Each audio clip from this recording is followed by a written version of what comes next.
मूढ़ता मत करो, लक्ष्मी के पीछे मत भगो, प्रभु के भजन में लग जाओ। लक्ष्मी माँ है, वो तुम्हारी सेवा करने लगेंगे। प्रायः सब लक्ष्मी पति बनना चाहते हैं। ध्यान से देखो, लक्ष्मी के स्वामी धनाभिमानी कभी नहीं बन सकते।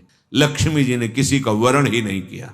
जब समुद्र से प्रकट हुई तो सब विराजमान थे। लक्ष्मी जी ने उनका वर्ण किया जो लक्ष्मी जी की तरफ देख भी नहीं रहे थे, श्री भगवान का।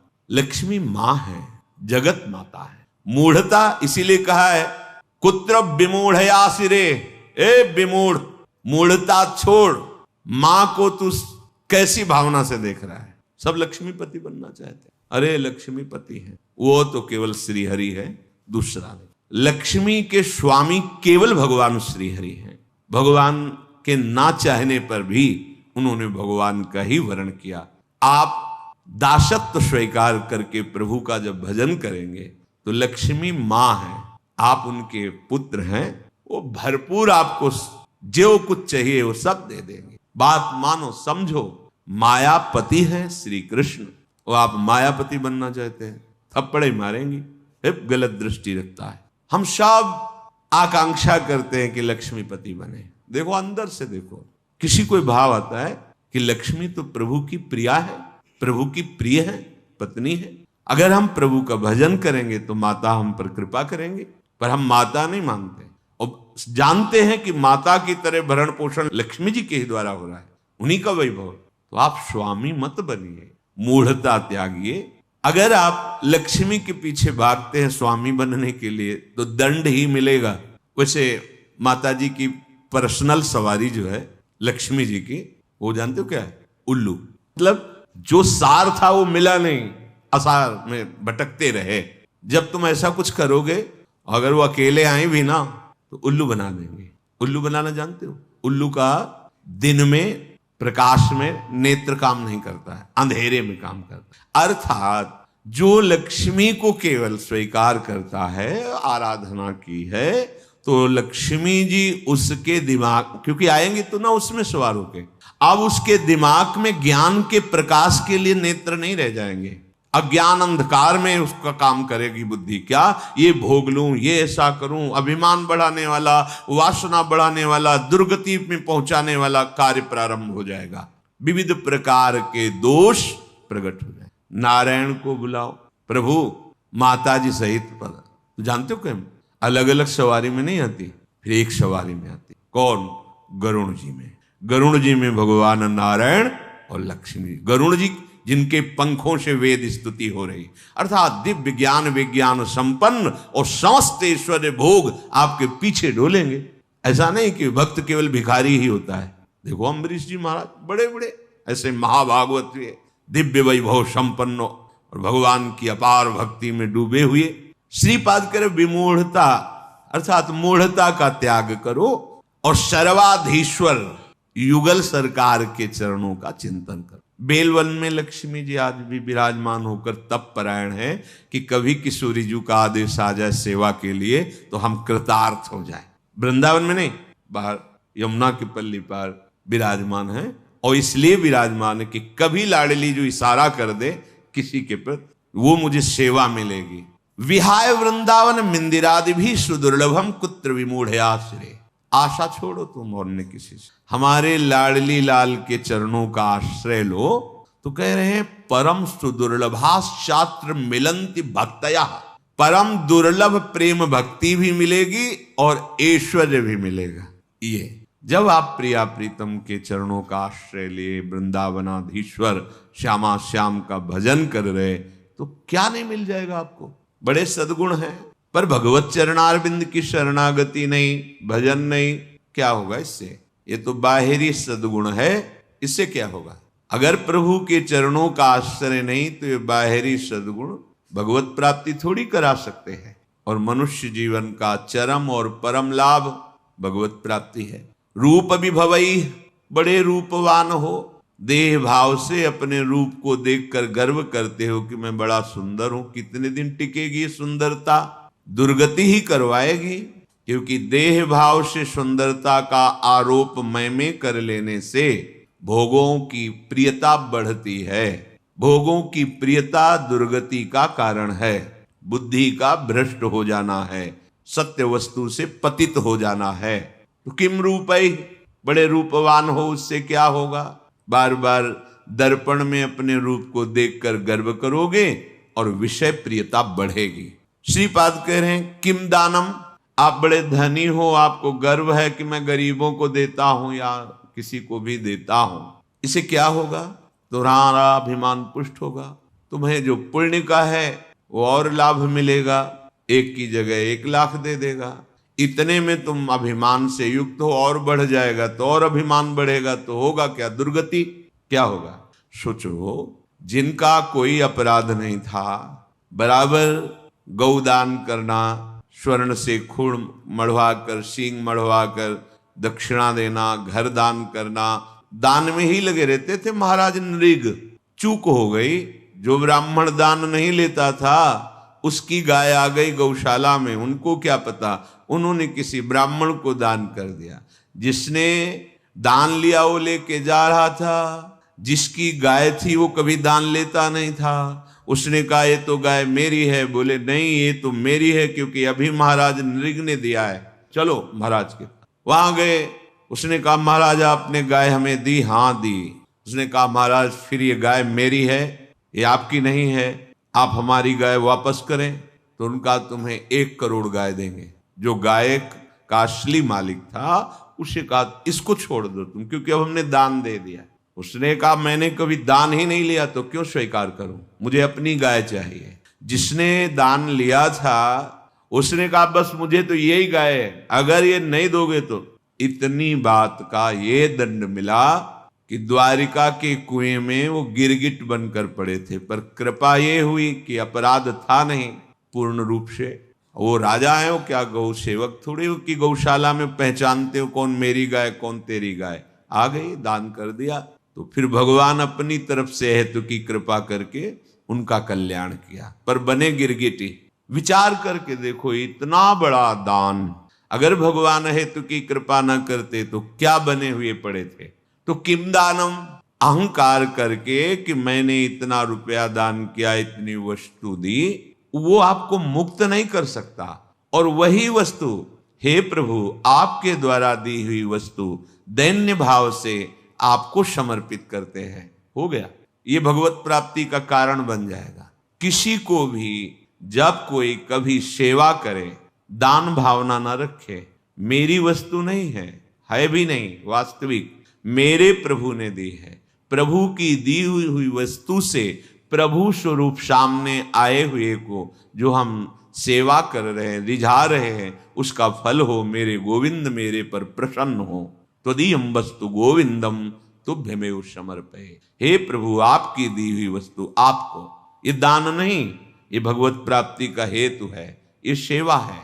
किम दानम, बहुत दानाभिमान है, दान करते हो 1 की जगह लाख दे देगा मेरा मालिक, महालक्ष्मीपति है, महाऐश्वर्यवान है, महान विभूतियां उनके चरणों की आराधना करती रहती हैं। श्रीपाद कह रहे हैं यज्ञ आदि भी बड़ी बड़ी यज्ञ करते हो, पर भगवान की शरण में हो करके उनकी भक्ति का भाव नहीं, तो क्या होगा यज्ञ से? देखो यहाँ के ब्राह्मण मथुरा के यज्ञ कर रहे थे, भगवान ने अपने सखाओं से कहा जाओ तुम्हें भूख लगी है तो उनसे मांग लो, जाकर कह दो श्री कृष्ण बलराम आज इधर गौवें चराते हुए आए हैं, हमें थोड़ा सा भोजन दे दो। गए, साष्टांग प्रणाम किया और कहा हे विप्रो, भगवान श्री कृष्ण बलराम जी पधारे हैं सखाओं के साथ, उनको भूख लगी, थोड़ा सा भात दे दो, अन्न दे दो। उन्होंने अनसुनी कर दी। वो गए, बोले प्रभु देने की तो बात जाने दो, बोले ही नहीं, देखे ही नहीं। बोले तो उनकी पत्नियों के पास जाओ। होगा प्रभु जब पति ऐसे निष्ठुर हैं तो पत्नियां कैसे दे सकती? बोले नहीं, वो मेरी बड़ी भक्ता है क्योंकि मेरी चर्चा सुनती रहती है। वृंदावन की मालिनी पुष्प लेकर दूना में और घर में देती थी मथुरा में जाके, और रोज चर्चा। आज लालजू महाराज ऐसी पोशाक पहने, आज ऐसी लीला की, आज बकासुर मारा, असुर, ऐसी वो लीला सुन सुनकर आसक्त चित्त हो गई थी। कब ऐसा सौभाग्य होगा कि प्रभु मुझे दर्शन, जे भी सुना प्रभु भूखे हैं, सुंदर भोग बनाकर ठाकुर जी के लिए चल पड़ी, रोकने पर भी ना रोकी। तो एक महान यज्ञ करने वाले भगवान की अवहेलना कर रहे, स्वयं यज्ञ भोक्ता भगवान उनसे भोग मांग रहे कि ले आओ, भूख लगी है, और वो यज्ञ क्या इन ग्वालों को देना, ये बात उनके मन।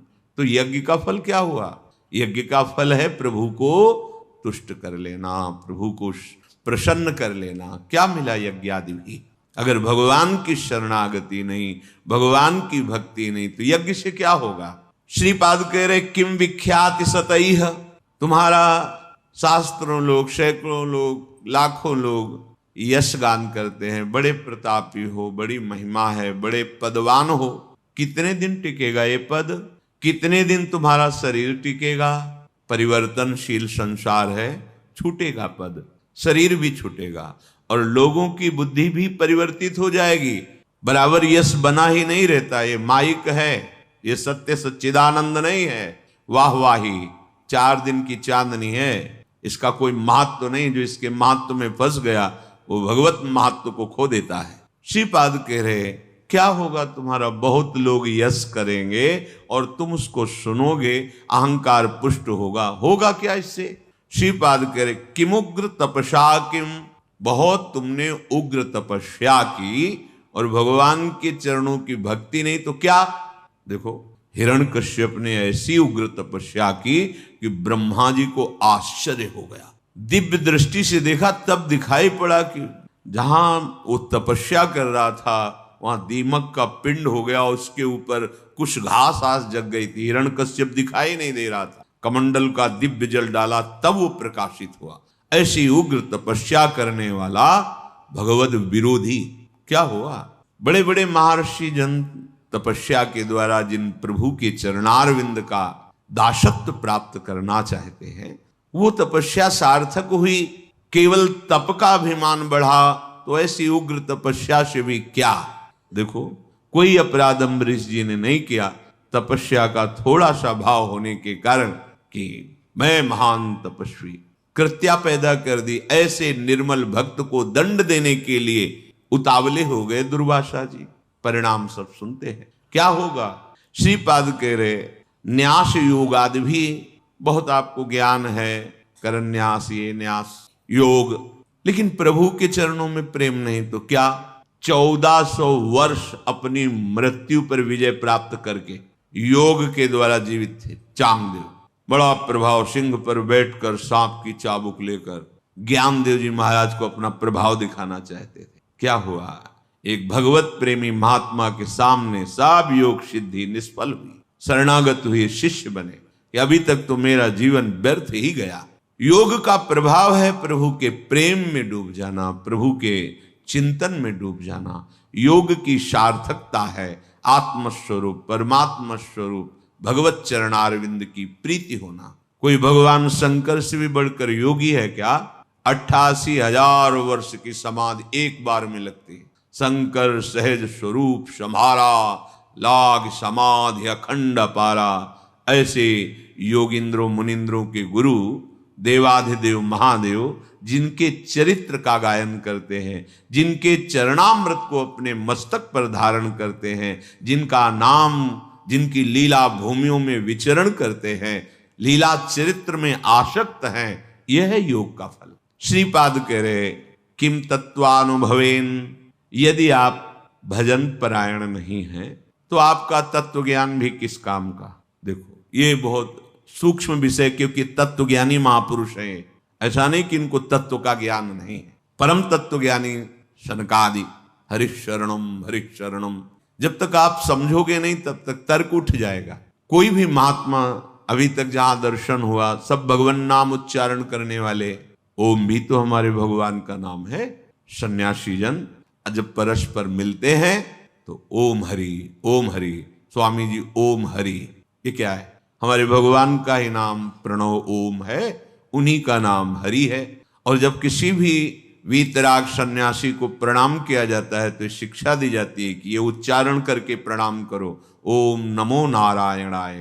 तो कहते हैं नारायणाय नारायणाय, भाव ये कि हे प्रणव स्वरूप, नारायण हम आपको नमस्कार करते हैं, तो कहते हैं नारायणाय नारायणाय, अर्थात तुम भी नारायण ही हो, अपने स्वरूप को नहीं समझ रहे हो। नारायण नारायण नारायण वो भी उच्चारण करते हैं, नाम उच्चारण।